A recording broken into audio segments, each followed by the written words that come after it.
Hey guys, what's going on? Tristan Thomas here again with some more new games, which they just came in last week. With the courtesy of RockMonkey11, I'm hoping he comments on this video with something helpful, something useful, something he can criticize. I don't care, whatever. As long as he comments on this video, because I want him to see all these new games I got. First up, of course, they're old, but I just got them. Call of Duty World at War and Fear 3. I'll talk about those in a minute. Right now I want to show you some other games I have. Grand Theft Auto, the Complete Edition, which is Liberty City Stories, Lost in the Dam. Shut your fucking mouth! Sorry, that was my dog.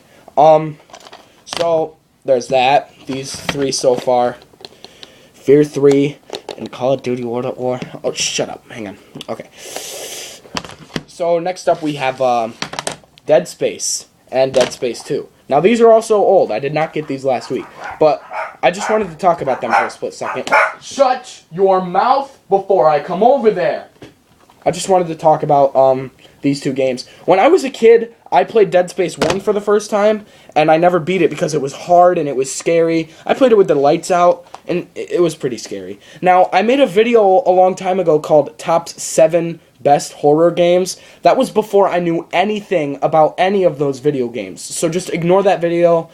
It's on my other channel. It's on Thomas Tristan 59. But ignore that video and I'll delete it soon. I did not know what I was talking about. But in Dead Space, it's really fun because necromorphs around every corner, different forms of necromorphs. In Dead Space 2, I was kind of ruining the game for myself because in Dead Space 1, before I beat it, I saw Dead Space 2 and I was like, I gotta get it! I just gotta! So, I got it. And, I did make a video on this channel called Unwrapping Dead Space 2 where I'm unwrapping the game itself. This is the very game. Feast your eyes! Don't feast them too long. You'll probably get a headache.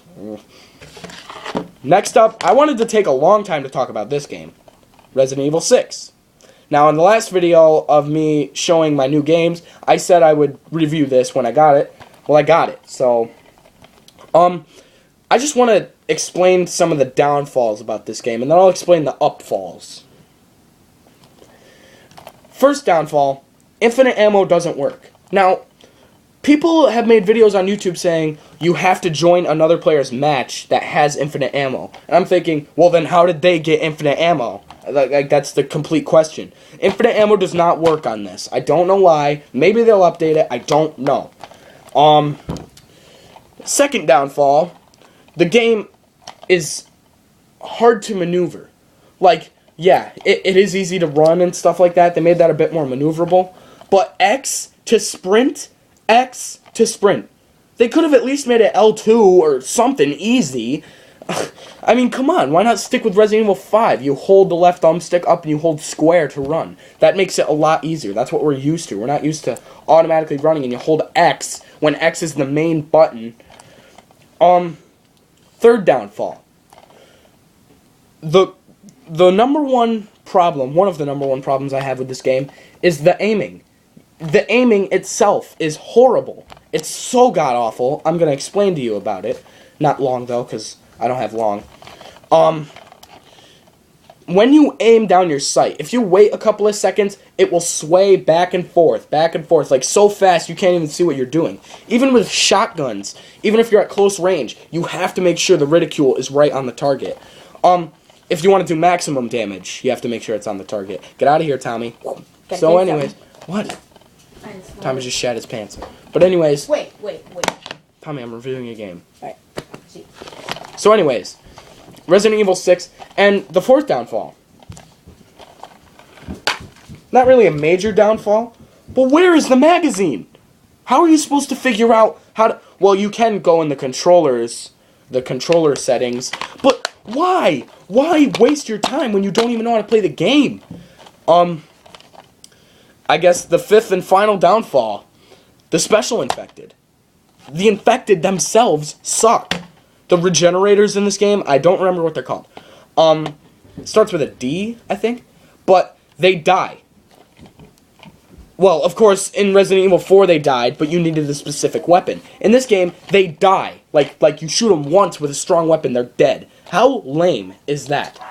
Wait, 6th downfall, the button presses. Because sometimes, there, did you hit it? No, because you missed it. You missed your chance. It's way too fast. It's like, square, oh, you're dead. I know I sound a little ridiculous, and I know I'm probably going to get a lot of hate comments, but now to explain the upfalls so that you guys can, like, hate me less. The first upfall, if that's what you want to call it, the game is fun. They included a good environment, regular zombies, I love that. I hated the Ganados. The Ganados were okay in Resident Evil 4, but they got a little annoying after a while. And Resident Evil 5, they turned from a horror game with, I forgot their... Magini. I'm just going to say Magini, even though my cousin Seth says Mahini. But I'm saying Magini. At least they were actually slow, and they didn't really run that fast. But, near the end, there's guns? Now they have guns? That was stupid. I hated that. I hate when Resident Evil goes action-y. Like, it should be scary. Like, remember when you were sitting in your room playing a PlayStation 1 with Resident Evil Director's Cut? The zombies were a pain in the ass to kill. That's a downfall. But remember how scared you would be? And when the camera angle would be, like, facing you, you'd be like this, and you just hear these slow little noises of, like, zombies creeping up on you, and you don't see them? Remember that scary feeling? Well, no. They ruined it. They made it so it's like, boom, get that out of the way. Oh, I'm sorry. These are upfalls, not downfalls. So, second upfall, the weapons are pretty good. You don't need an attachment case. That was annoying, but, you know, it was before this game, so we had to deal with it. And, more weapons, and they actually include you with a variety of weapons, but, one more downfall. The item slots. You only get 7 spaces. 7. And there's, what? In each campaign, there's 5 guns. So that leaves you with 2 more spaces to fit things. And sometimes, the things you don't even want in there, like a, incendiary grenade, a frag grenade, a flash grenade, they do nothing. They're just a waste of time, so I just sell them. Another thing, the upgrades. They're pretty cool. I like the upgrades. I upgraded my firepower all the way, so pretty much each enemy dies in one hit, besides the Whoppers, those huge fat guys. So, I guess I'm done explaining a lot about Resident Evil 6. But now I'd like to explain about Call of Duty World at War. I can see this video is really long, so I'm going to try and make it quick. Call of Duty World at War. Here's when I first got it. I was at the mall, again, where I usually get all my games. Wait, what's in here? What is this? Oh, it's Black Ops. I found my copy of Black Ops. What's it doing in there? I must have not found the case yet. But, World at War. So, I remember when I was in history class, studying a lot about World War and stuff like that, and I was like, oh, it seemed pretty graphic. My teacher recommended, have you ever played Call of Duty? And I said, yeah, but I don't think they have any, like, based on back in the day. He said, oh, yeah, they do. And he showed me Google images of this game, and I was like, oh, it looks promising. And then he showed me the trailer on YouTube. Now, you might not believe that a teacher in school did this, but he really did. You can even ask him if you lived in Georgia, because that's where he is. So, World at War. My dad... Okay, funny story, real quick. Here's how I got this copy. I'm on eBay, right? And I see the game. And my dad has an eBay account, and he loves buying stuff, but, you know, like, he wouldn't buy us anything that was really expensive. This game was $18 on eBay. And I asked him, I was like, Dad, can you get this game for me? And he goes, well, you're going to have to wait, like, a month or so that we have enough money. And then he walked away from the computer. When he wasn't looking, I looked around like this, and I clicked buy. And I bid it on it for $18. Well, I think it was $20. And my dad comes over to the computer and he goes, what the why did you do it? And I'm freaking out. I'm like, oh no, I shouldn't have done that. And then he said, when the game comes in, I'm returning it. And that made me so upset. But then when it came in, he gave it to me. Can't hold a grudge forever. So, I started playing it. Now, the only reason why I wanted this game was for Nazi zombies, but the campaign is actually really good. I love it. Takes place back in the day. Multiplayer is hard. It really is. But, so that's the history of World at War. I still play it to this day. It's really fun. Now for Fear 3. I have a lot of downfalls. Pretty much no upfalls for this game. The graphics, number one downfall. Horrible. They changed the graphics when they shouldn't have. They should have left it with Fear 1 and 2's graphics. the weapons suck in this game. You're not allowed to hold that much ammo unless you upgrade, which costs $1 million. The enemies suck. Like, I mean, sure, Fear 2's enemies sucked, like those huge robots or those tiny little creepy things that crawled all around. But this is balls. Like, I'm being serious. These guys come out of nowhere with, like, snipers and stuff, and they shoot you and you're dead instantly. The only character I play as is the guy with the guns, right here. I play as him because this retard right here only has mystical powers, and you only see his hand, and he's like, die.